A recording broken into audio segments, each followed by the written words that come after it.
Hello दोस्तों, स्वागत है आपका अपना YouTube channel MTA GK quiz. और आज के इस वीडियो में हम लोग देखने वाले हैं RRB NTPC ALB टेक्नीशियन का reasoning previous year question paper का पार्ट 3। यदि आप लोग इससे पहले के पार्ट नहीं देखें तो आप लोग उस वीडियो को जरूर देख लीजिएगा, क्योंकि मैं यहाँ पर उन्हीं क्वेश्चन का सिलेक्शन कर रहा हूँ जो एग्जाम में कई बार रिपीट हो चुके हैं। यदि आप लोग मेरे चैनल पर नए हैं तो चैनल को सब्सक्राइब कर लीजिएगा और साथ में बेल आइकन को दबाना न भूलिएगा, और वीडियो को बिना स्किप किए शुरू से लास्ट तक देखिएगा। तो मैं वीडियो को स्टार्ट करता हूँ। पहला क्वेश्चन है, यदि एक विशेष कूटभाष में मद्रास को NBESBT के रूप में लिखा जाता है तो असम को उस भाषा में कैसे लिखा जाएगा। तो ये है अल्फ़ाबेट वाले रीजनिंग है। तो अल्फ़ाबेट वाले प्रश्न को सॉल्व करने के लिए आपको दो चीज़ मालूम होना चाहिए। A से लेके Z तक के सभी अल्फ़ाबेट का नंबर मालूम होना चाहिए और सभी अल्फ़ाबेट का अपोजिट लेटर भी याद होना चाहिए। ठीक है, जैसे ये मद्रास है MADRAS। मद्रास का कोड क्या दिया हुआ है मद्रास का कोड आपको NBESBT, ये आपको मद्रास का कोड दिया हुआ है।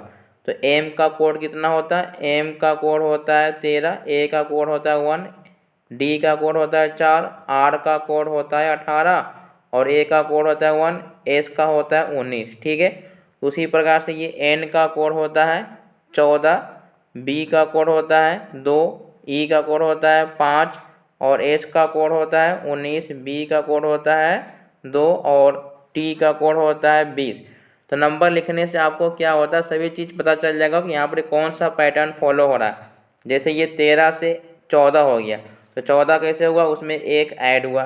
1 से ये 2 हुआ, कैसे? इसमें भी एक ऐड हुआ। 18 से 19 हुआ, इसका मतलब इसमें भी एक ऐड हो रहा है। 1 में 1 जोड़ा तो 2 हो गया, 19 से 1 20 हो गया। तो हमें पैटर्न मालूम हो गया कि सभी अल्फ़ाबेट में एक ऐड हो रहा है। ठीक है, तो हमें ASSAM। तो A का कोड होता है 1, S का कोड होता है 19, S का कोड 19, A का 1 और M का 13 होता है। तो हमें यहाँ पर सभी में एक ऐड करना है। ठीक है, सभी में एक ऐड करेंगे। तो जैसे 1 में 1 ऐड करेंगे तो 2 हो जाएगा और 2 का कोड होता है B। 19 1 जोड़ेंगे तो 20, 20 का कोड होता है T। उसके बाद 1 में 1 जोड़ेंगे तो 2 हो जाएगा, 2 का मतलब होता है B। 13 में 1 जोड़ेंगे तो 14 हो जाएगा, 14 का मतलब N होता है, यानी BTTBN। BTT option number A इसका सही जवाब है। तो मैं इसलिए आप लोगों को बार बार बोलता हूँ कि आप लोगों अल्फ़ाबेट जितने भी सभी का नंबर याद कर लीजिएगा। तो मैं बढ़ता हूँ अगले प्रश्न की ओर।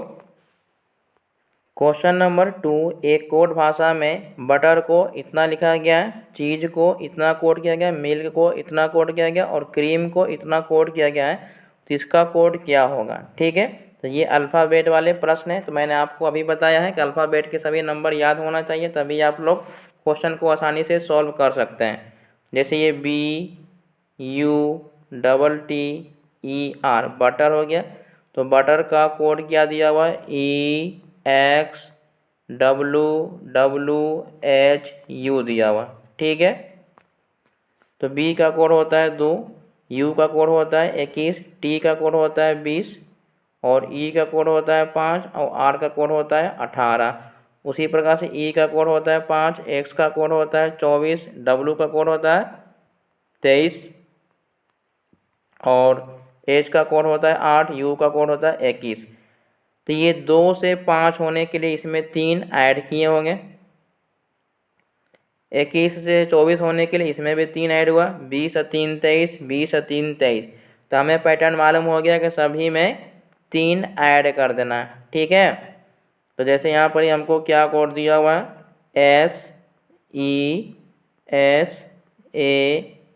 SESAME। हमें S का कोड होता है 19, E का कोड होता है 5, S का 19, A का 1, M का 13 और E का 5। सभी में क्या करना है? 3 ऐड कर देना। ठीक है, सभी में 3 ऐड कर देंगे। तो हमें ये 19 और 3 22, 22 का कोड होता है, कितना होता है? 22 का होता है V। 5 और 3 8, 8 का मतलब होता है H। 19 और 3 22, 22 का मतलब V होता है। 1 में 3 जोड़ेंगे तो 4, 4 का मतलब होता है डी। उसके बाद 13 में 3 जोड़ेंगे तो 16, 16 होता है पी। 19 में 3 जोड़ेंगे तो 19 से 3 22, 22 का मतलब होता है बी। तो अब हम ऑप्शन में चारों चेक करेंगे कि ये जितना भी लेटर हमें आया है कौन सा ऐसा ऑप्शन है जो कि चारों लेटर इसमें मौजूद है।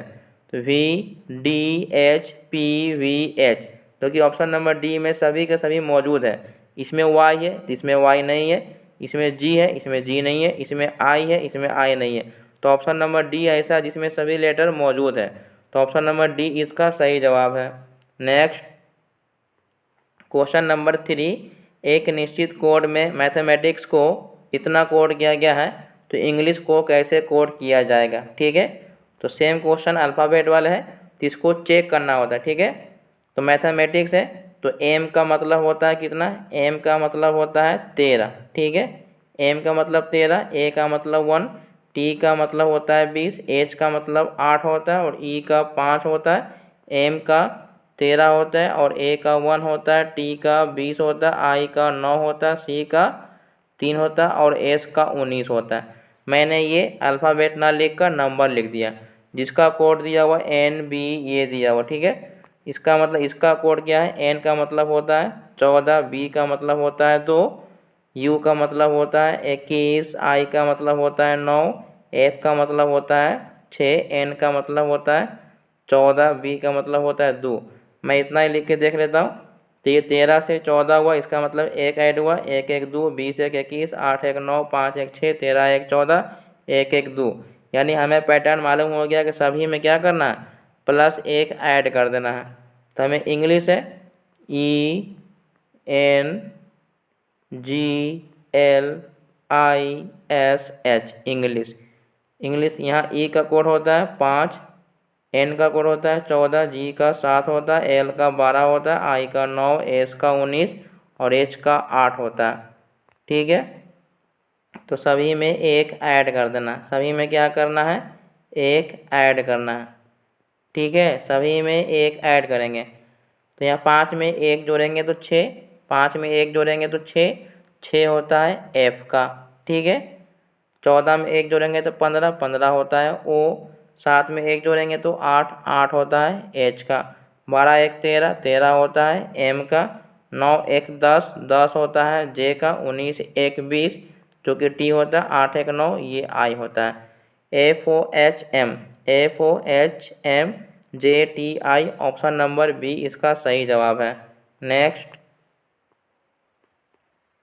क्वेश्चन नंबर 4 है, यदि P का अर्थ डिवाइड है, Q का अर्थ गुना है, R का अर्थ प्लस है और S का अर्थ माइनस है तो इसका वैल्यू बताना है। ठीक है, इसे हमें वैल्यू बताना है किसका वैल्यू क्या है।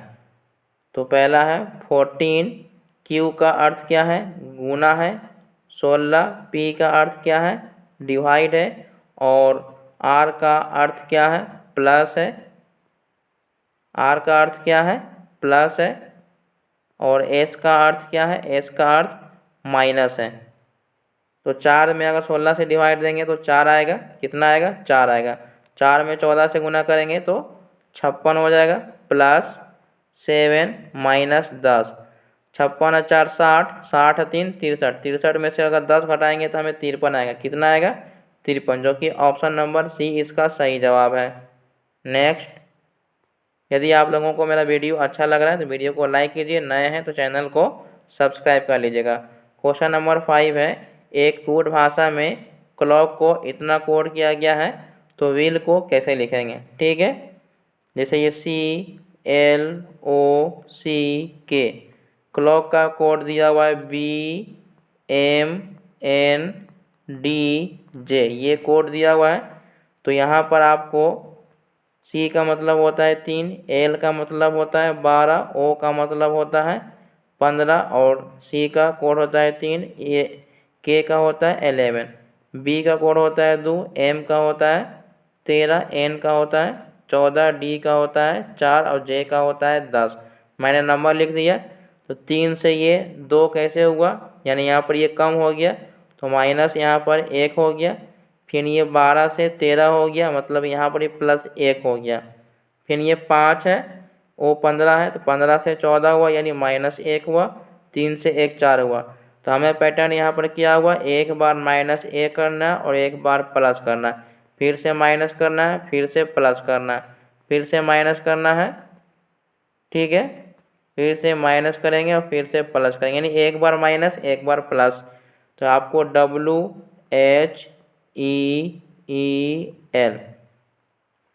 तो यहाँ पर W का कोड होता है 23, H का कोड होता है 8, E का कोड होता है 5 और L का कोड होता है 12।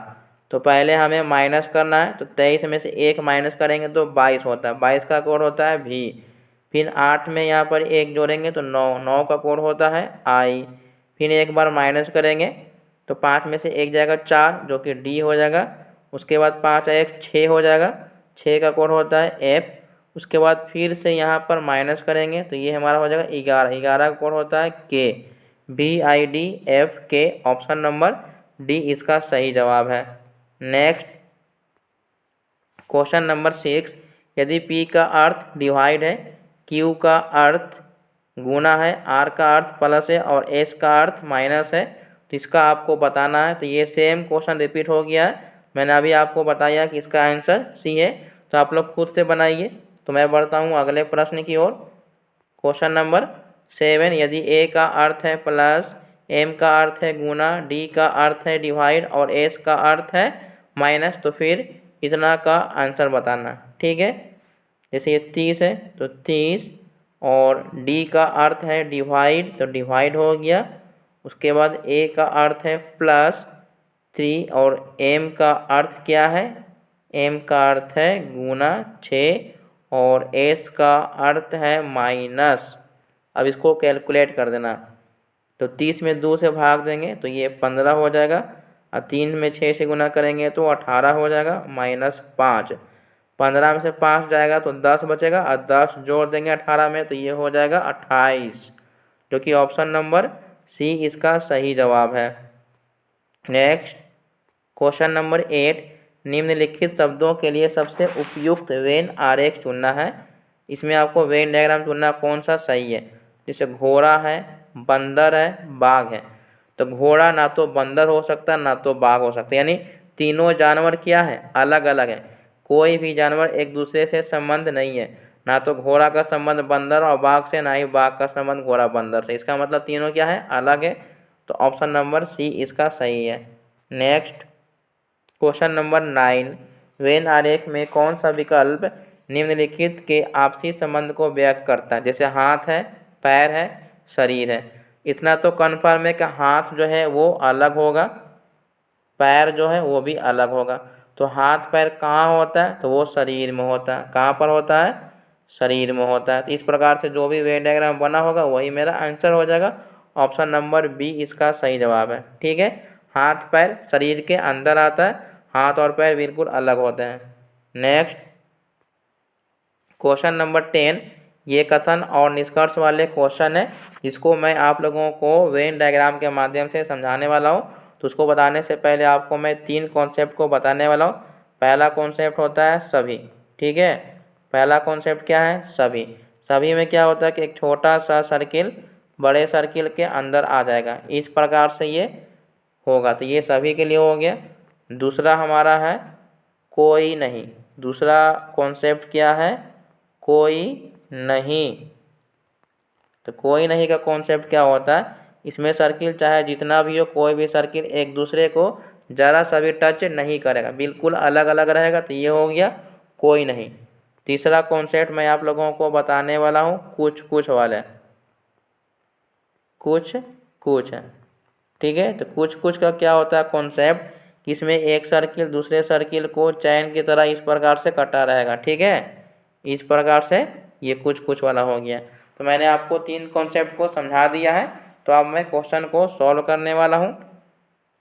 कथन है कुछ धातुएं लोहा है, तो कुछ वाला बोला, इसका मतलब है कि 2 सर्किल एक दूसरे को इस प्रकार से काट देगा, ठीक है। तो कुछ धातु, तो D से धातु हो जाएगा, ठीक है, D से धातु और L से लोहा हो जाएगा। उसके बाद है कुछ लोहा भारी है, तो लोहा भारी है, इसका मतलब है कि लोहा को टच करेगा, अब B से भारी हो जाएगा, ठीक है। जिसको बोलेगा कुछ उसी को टच करेंगे। अब पढ़ते हैं निष्कर्ष।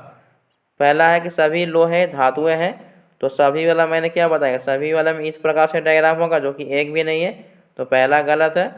सभी भारी धातुएं हैं, ये भी गलत है। कोई भी निष्कर्ष यहाँ पर सही नहीं है, जो कि ऑप्शन नंबर ए इसका सही जवाब है। नेक्स्ट क्वेश्चन नंबर 11, कुछ पार्क वृत्त है, तो कुछ वाला इस प्रकार से बनता है, मैंने अभी आपको कॉन्सेप्ट बता दिया, ठीक है। तो कुछ पार्क वृत्त है, तो पी से पार्क हो गया और भी से वृत्त हो गया। कुछ वृत्त चौराहा है, तो वृत्त को बोला, इसका मतलब ये इसको टच करेगा, चौराहा हो गया। अब पढ़ते हैं निष्कर्ष। सभी चौराहे वृत्त है, तो सभी वाला इसमें कोई ऐसा डायग्राम है ही नहीं, इसका मतलब है कि दोनों के दोनों निष्कर्ष गलत है। ऑप्शन नंबर कौन सा हो जाएगा, ऑप्शन नंबर बी इसका सही जवाब है। नेक्स्ट क्वेश्चन नंबर 12, दिए गए प्रश्न को पढ़ें और निर्णय लें कि निम्नलिखित में से कौन सा कथन प्रश्न का उत्तर देने के लिए पर्याप्त है। तो प्रश्न में क्या पूछ रहा है, क्यू, आर और एस में से कौन सा बैग सबसे हल्का है, मतलब ये 3 बैग है, तीनों बैग में से कौन सा बैग हल्का है। अब आपको 2 कथन दिया हुआ है, क्यू, आर और एस से भारी है, मतलब कि क्यू जो होगा वो आर और एस से भारी है। और उसके बाद लिखा हुआ है एस आर से भारी है, एस जो है वो आर से भारी है, इसका मतलब कि क्यू यहाँ पर हो जाएगा, एस यहाँ पर हो जाएगा और आर यहाँ पर हो जाएगा। तो पूछ रहा कौन सा बैग सबसे हल्का है, तो जो सबसे नीचे होगा वही सबसे हल्का हो जाएगा। तो यानी हमारा दोनों कथन को मिलाने से हमें पता चल गया, यानी दोनों कथन पर्याप्त हैं। तो कथन 1 और कथन 2 दोनों पर्याप्त हैं, ठीक है। नेक्स्ट क्वेश्चन नंबर 13, 7:20 पर बजे घड़ी और घंटे की सुई के बीच के कोण आपको निकालना है, ठीक है। 7:20 हुआ, तो इसमें आपको बताना है कि घंटे और मिनट के बीच कितने डिग्री का कोण बन रहा है। तो मैंने आपको बताया है कि जब भी इस प्रकार का क्वेश्चन होगा तो एंगल निकालने के लिए एक रामबाण फार्मूला 30h - 11/2m। h का मतलब होता है घंटा, m का मतलब होता है मिनट, ठीक है। ये 30 गुने h का मतलब यहाँ पर ही 7 हो जाएगा, -11/2 मिनट यहाँ पर कितना है 20 है। तो 7 में 3 से गुना करेंगे तो 27, 21, 210 हो जाएगा। फिर ये 2 से काटेंगे तो 10 हो जाएगा, गुना करेंगे तो 110 हो जाएगा, माइनस करेंगे 0, 0, 1 यानी 100 डिग्री आ जाएगा, जो कि ऑप्शन नंबर डी इसका सही जवाब है। तो मैं उम्मीद करता हूँ आप लोग अच्छे तरीके से समझ गए होंगे। तो मैं बढ़ता हूँ अगले प्रश्न की ओर। क्वेश्चन नंबर 14 सेम पिछले क्वेश्चन की तरह है, तो आप लोग वीडियो को पॉज कीजिए और खुद से बनाने की कोशिश कीजिए, और नए हैं मेरे चैनल पर तो चैनल को सब्सक्राइब करके जाइएगा, ठीक है। शाम के 6:51 PM पर घड़ी में घंटे की सुई और मिनट की सुई के बीच बने 2 कोनों में से छोटे कोण की मान क्या होगा। तो एंगल निकालने के लिए मैंने आपको कौन सा फार्मूला बताया है, 30h - 11/2m, ये मैंने आपको फार्मूला बताया है। तो यहाँ पर आपको 30 है, h का वैल्यू कितना है 6 है, -11/2 m का वैल्यू यहाँ पर 51 है। तो इसमें गुना करेंगे तो 180 हो जाएगा, माइनस इसको गुना करेंगे तो ये 5, 6, 1/2 हो जाएगा, ठीक है। यानी 180, इसको अगर हम डिवाइड कर देते हैं तो ये 2 दूनी 4 हो जाएगा और 2 8 16 हो जाएगा, 0.5। अगर हम 280 में से 180 माइनस करेंगे तो 80 80 कैंसिल, 100 बचेगा, यानी 100.5 बचेगा। कितना बचेगा 100.5, जो कि ऑप्शन नंबर ए इसका सही जवाब है। नेक्स्ट क्वेश्चन नंबर 15, नीचे दी गई आकृति बनाने के लिए कितनी पंक्तियों का उपयोग किया जाता है, ठीक है। 30 प्रकार के क्वेश्चन को सॉल्व करने के लिए अगर आपसे पूछ दिया जाए कि आकृति बनाने के लिए कितने लाइन की ज़रूरत है, तो लाइन 3 प्रकार के होते हैं। ये होता है हॉरिजॉन्टल, ये होता है वर्टिकल और ये होता है तिरछी लाइन, ठीक है। हमें 3 लाइन चाहिए, एक हो गया हॉरिजॉन्टल, एक हो गया वर्टिकल, एक तिरछी लाइन जिसको बोलते हैं इंक्लाइन, ठीक है। ये 3 हमको लाइन चाहिए, वर्टिकल, हॉरिजॉन्टल, इंक्लाइन। तो पहले हम चेक करेंगे हॉरिजॉन्टल, तो ये हमारा 1 हो गया, 1 के बाद ये हमारा 2 हो गया, 2 के बाद एक यहाँ 3 हो गया, एक 4 हो गया, ये 5 हो गया, एक 6 हो गया। उसके बाद आओ आपको कहीं नज़र आ रहा है? नहीं, यानी हमारा हॉरिजॉन्टल एज जो वैल्यू हो गया वो कितना है? 6 है। ठीक है, हॉरिजॉन्टल वैल्यू कितना है? 6 है। अब चेक करेंगे, वर्टिकल लाइन चेक करेंगे, 1 2 3 4 5 6, 6 के बाद ये 7 8 9 10 11, ये हमारे 11 हो जाएंगे।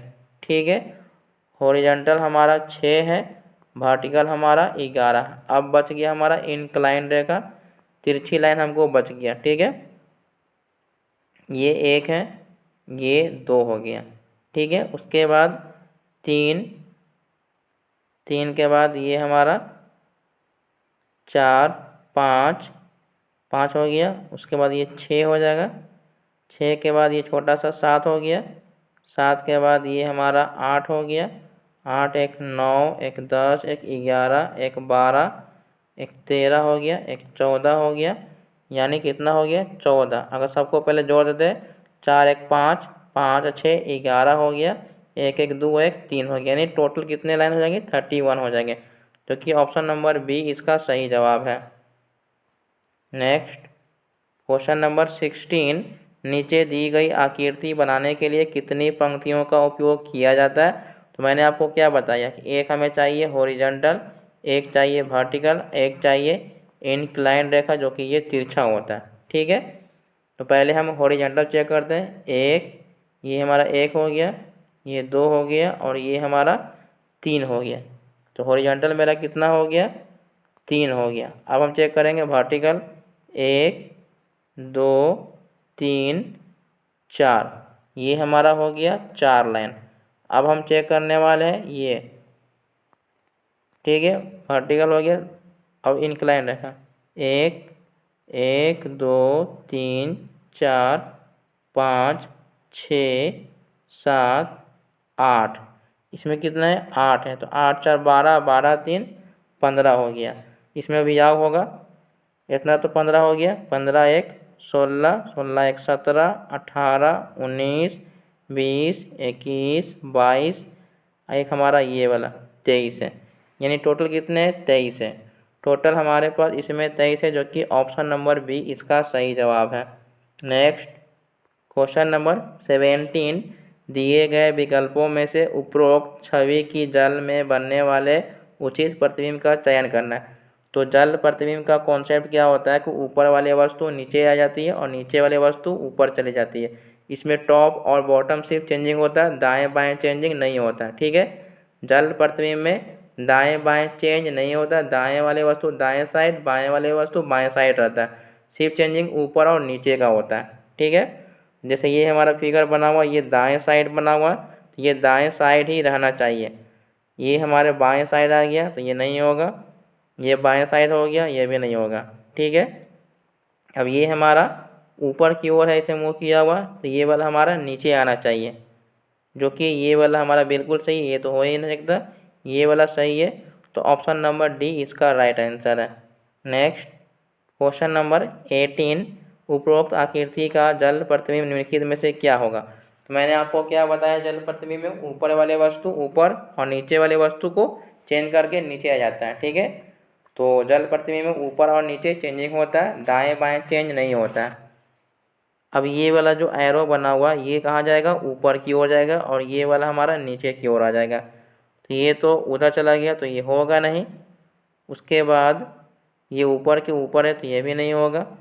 अब देखने वाले हमारा एक ऑप्शन ए है और एक ऑप्शन सी है, दोनों सेम है। ठीक है, और ये वाला एरो जो निशान दिया हुआ ये हमारा इस प्रकार से बाएं साइड में रहेगा, और ये दाएं चल गया तो ये भी नहीं होगा। तो ऑप्शन नंबर बी हमारा सही है।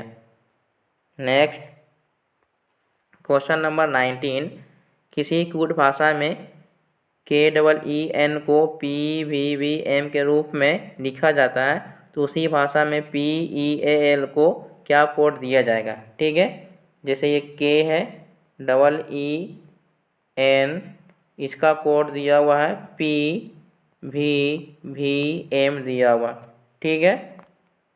तो मैंने आपको बताया कि यदि आप लोग अल्फ़ाबेट वाले रीजनिंग को सॉल्व करना चाहते हैं तो ए से लेके जेड तक सभी अल्फ़ाबेट के नंबर और अपोजिट लेटर याद होना चाहिए। जैसे के का 11 है, के का 11 हो गया।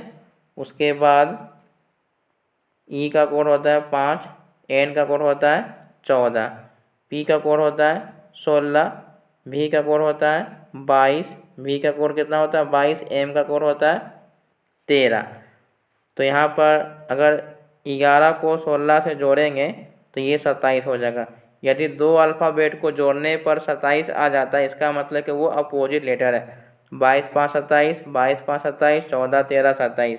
तो सभी अल्फ़ाबेट को जोड़ने पर हमें 27 आ जा रहा है, इसका मतलब ये डायरेक्ट इसका अपोजिट लेटर लिखा हुआ। तो PEAL का अपोजिट लेटर क्या होगा? तो P का अपोजिट होता है K, E का होता है V, A का होता है Z, L का होता है O, ठीक है। तो KVZO ऑप्शन नंबर बी इसका सही जवाब है। नेक्स्ट क्वेश्चन नंबर 20, इस वीडियो का ये लास्ट क्वेश्चन है।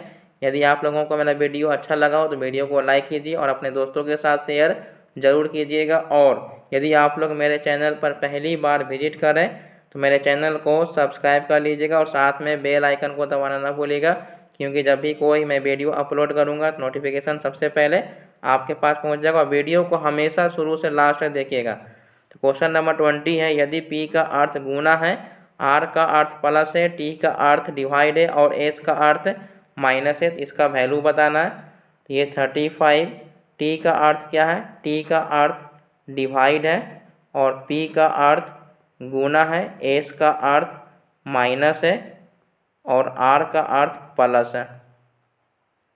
5 से भाग देंगे तो ये 7 हो जाएगा और 7 में 6 से गुना करेंगे तो 42 हो जाएगा। 4 में 3 घटाएंगे तो -1 हो जाएगा। 42 में से 1 जाएगा तो 41 आ जाएगा। ऑप्शन नंबर सी इसका सही जवाब है। तो वीडियो को शुरू से लास्ट तक देखने के लिए बहुत बहुत धन्यवाद। Thanks for watching and subscribe my channel.